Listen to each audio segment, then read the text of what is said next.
AEM 41-1003C air intake system was engineered to add horsepower and reduce restriction compared to OEM air intakes, and it comes with a lifetime limited warranty.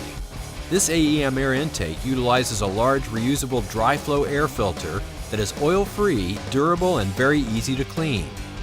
The air filter can be used for up to 100,000 miles before cleaning is needed, depending on driving conditions. AEM's 41-1003C air intake fits 2011 Nissan Altima models with 2.5-liter engines. See the AEM catalog or aemintakes.com for up-to-date model details. This air intake system is not legal for highway use in California or other states adopting California emission standards. Check aemintakes.com for up-to-date information on emissions legality for specific parts on specific vehicles. AEM power testing showed an estimated power gain of 3 horsepower at 4,900 RPM with this air intake installed on a 2011 Nissan Altima with a 2.5-liter engine. Actual results will vary depending on the condition of the vehicle, mileage, weather, and other variables.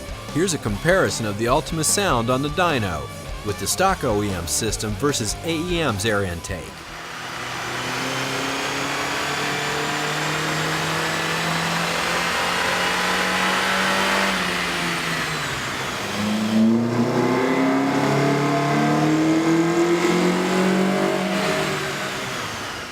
AEM air intakes come with detailed instructions with pictures and diagrams.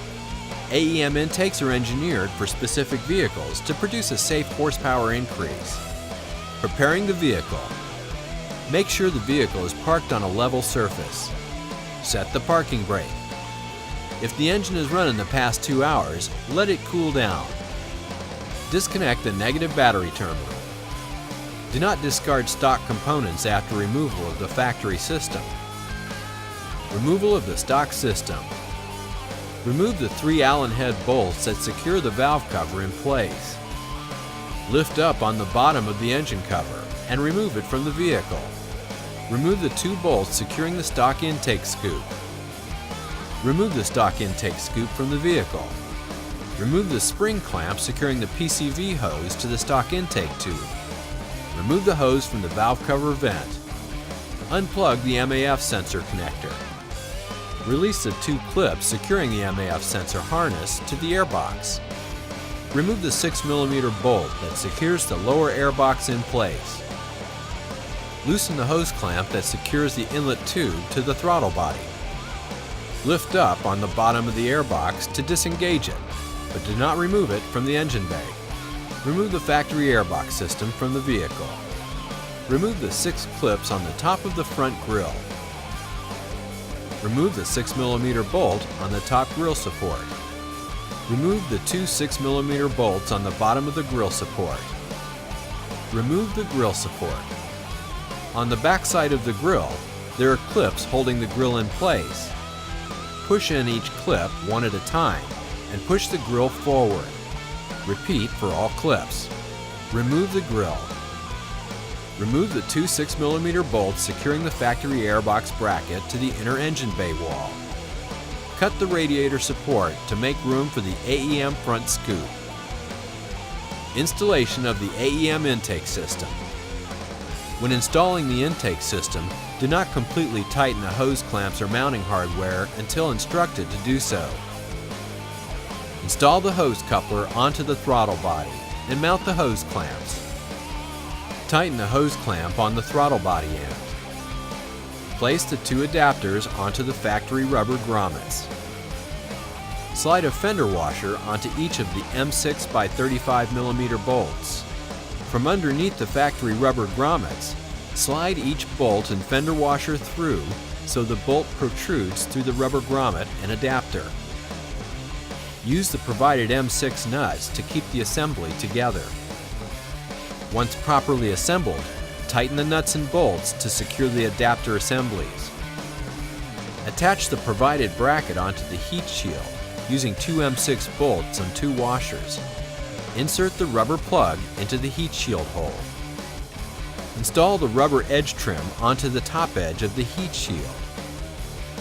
Install the rubber edge trim around the intake tube opening in the heat shield.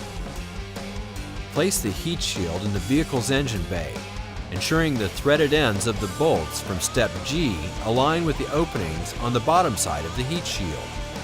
Secure the heat shield to the threaded bolt ends with 2 washers and 2 M6 nuts. Align the heat shield's bracket with 2 studs.